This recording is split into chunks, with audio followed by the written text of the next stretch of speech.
आणि यानंतर एक ब्रेकिंग न्यूज। मुंबईमध्ये मराठा समन्वयकांकडून आझाद मैदानाची पाहणी करण्यात आली आहे। जरांगेंच्या आंदोलनाच्या पार्श्वभूमीवरती आझाद मैदानाची पाहणी आता करण्यात आलेली आहे। जरांगेंनी मुंबईमध्ये येण्याचा इशारा दिला, त्यानंतर मुंबईमध्ये मराठा समन्वयकांकडून आझाद मैदानाची पाहणी केली जाते। जरांगेंच्या आंदोलनाच्या पार्श्वभूमीवरती ही पाहणी केली जाते।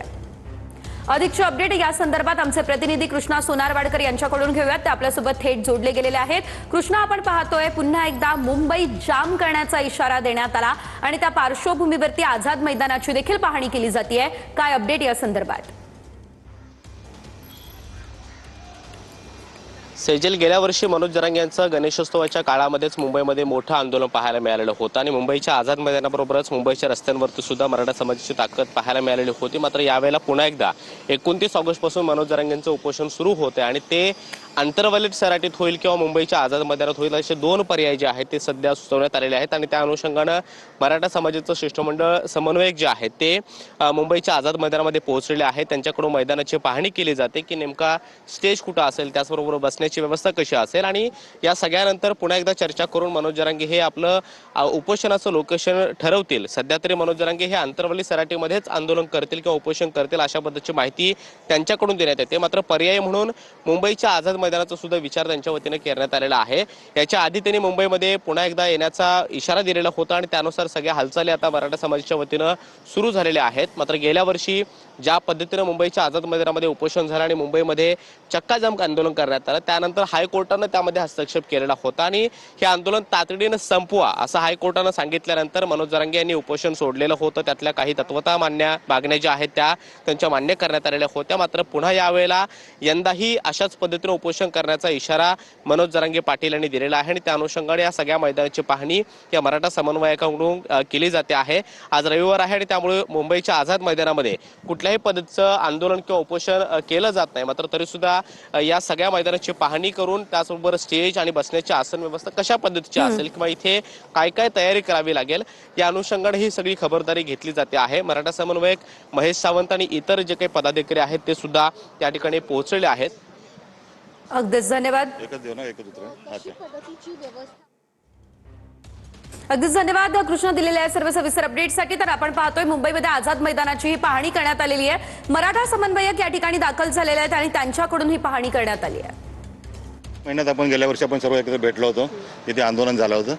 गेल्या वेळी जो प्रकार जे घडला किंवा ज्या अडचणी आल्या त्याच्यावरती मात करण्यासाठी म्हणजे त्यातल्या कुठल्या त्रुटी ज्या आहेत त्या काढून घ्यायच्यात आम्हाला आणि त्याच्यावरती मग आम्हाला प्लॅनिंग करतो की आता काय करा। मागे स्टेजमुळे काय झालं होतं, स्टेज जास्त मागे होता, तो थोडा पुढे घेतोय।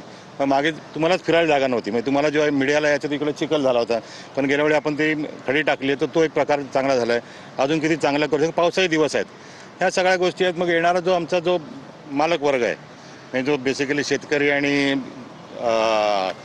कष्टकरी जी जनता जी आहे त्यांना त्यांच्यासाठी सगळ्या सुखसोयी आहेत, कारण ते महाराष्ट्राचे मालक आहे, सातबारा त्यांच्या नावावरती आहेत आणि त्यांच्या नियोजनासाठी हा सगळा घाट घातलेला आहे। कारण 29 तारीख दादांनी सांगितलं की अंतरवलीला करतोच आहे आंदोलन, पण त्यानंतर त्यांनी आम्हाला लगेच फोन केला आणि मीडियाला तुम्हाला पण तुमच्या मार्फत त्यांनी सांगितलं की मी मुंबईला येणार म्हणून।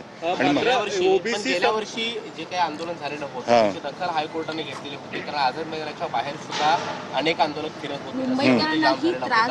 हायकोर्टानं सांगितल्यानंतर आंदोलन मागे घ्यावं लागलेलं होतं। यावेळेला कशी तयारी असणार आहे? गेल्या वर्षी जे झालं ते यंदा होऊ नये यासाठी काय करणार? बघा, त्यासाठी हे संपूर्ण आपण त्यांना वर्षभर दिलंच आहे। हायकोर्टाने जर तुम्ही म्हणलं असता तर हायकोर्टाने आम्हाला परमिशन आता केलं नाही, संध्याकाळी 5 पर्यंत बंद करा, 6 पर्यंत बंद करा, पण येऊन दे ना हायकोर्टाला आम्ही सांगू ना। कारण गेल्या वर्षी ह्याच शासनाने जिथे कायदे बनले जातात विधानसभेमध्ये आणि त्यांच्याच मुख्यमंत्र्यापासून सर्वांनी आश्वासन दिलं होतं की वर्षभरात किंवा 1 महिन्यामध्ये तुमचे सर्व प्रॉब्लेम सॉल्व्ह करतो। आता नाही झाले आहेत ते, आता नाही झाले म्हणून पुन्हा येतोय आम्ही तिकडे आणि त्यासाठी काय लागणाऱ्या गोष्टी आहेत त्या ही डेडिकेटेड जागा आहे आंदोलनासाठी। हायकोर्टाने सांगितलं असेल ज्या महाराष्ट्र शासनाची डेडिकेटेड जागा आहे, ही आतमध्ये जेवढी माणसं बसतील ही जबाबदारी आमची असेल, पण बाहेरची जी जबाबदारी आहे ती शासनाने घ्यावी। मात्र संपूर्ण राज्याला माहिती आहे आणि 29 तारखेलाच ओबीसीने पण हे मागितलं होतंय, तर दोघांमध्ये क्लॅश होऊ नये यासाठी काय करणार? म्हणजे इथं आंदोलन होणार आहे की आंतरवली सराट्यामध्ये होईल? हे बघा, ओबीसी सुद्धा आमचेच बांधव आहेत, आम्ही काय त्यांच्या आंदोलनाच्या विरोधात नाही आणि ते पण त्यांची मागणी मागतायत। आता सुद्धा आम्ही सुद्धा तेच मागतोय। आता असं पाहायला गेलं तर जरांगे पाटील ओबीसीचं नेतृत्व करतायत, असं पाहायला गेलं संपूर्ण समाजाला जनांगे पाटलासारखा आता ओबीसीचा नेता मिळाला, कणखर आणि एवढा स्ट्रॉंग नेता मिळाला, तर मला वाटतं तर सर्व येते आणि आम्हाला काय कोणाचा विरोध नाही. जर त्यांचं आंदोलन असेल ते शांततेने करतील, आम्ही आमचं शांततेने करू. आंदोलनासाठी रीतसर परवानगी पोलिसांनी आम्ही मागितलेली आहे. त्यांनी देण्याची तयारी दर्शवली का? बघा कसं आहे की अजून का त्यांच्याकडनं आम्हाला रिप्लाय आला नाही आहे. आम्ही त्यांना परमिशन मागितलेली आहे आणि दरवेळी असं परमिशन कोण देतच नाही हो. का आमचे 58 मोर्चे काढले आणि सगळ्यांना परमिशन असं कुठे कधी मिळतच नाही. 29 तारखेला मुंबईला येणार हे निश्चित झालं आहे आझाद मैदानात. हो, त्यांनी आम्हाला तयारी करायला सांगितलेली आहे आणि आम्ही आमचं ॲज अ मुंबईचे मराठे बांधव म्हणून आम्ही आमच्या तयारीला लागलो आहे आणि आम्ही दरवेळी नियोजन करतो आणि त्याप्रमाणे त्याच पद्धतीने जी लागणाऱ्या गोष्टी ज्या आहेत, महानगरपालिका असेल, पोलीस डिपार्टमेंट असेल, RTO असेल किंवा हॉस्पिटल्स असतील, ज्या गोष्टी लागतात, पाण्याची व्यवस्था असेल, ह्या सगळ्या ज्या व्यवस्था आहेत त्यासाठी आम्ही कटिबद्ध आहोत आणि त्याच्या मार्गे आम्ही कामाला लागलेलो आहोत. नियम जर बघितले आझाद मैदानामध्ये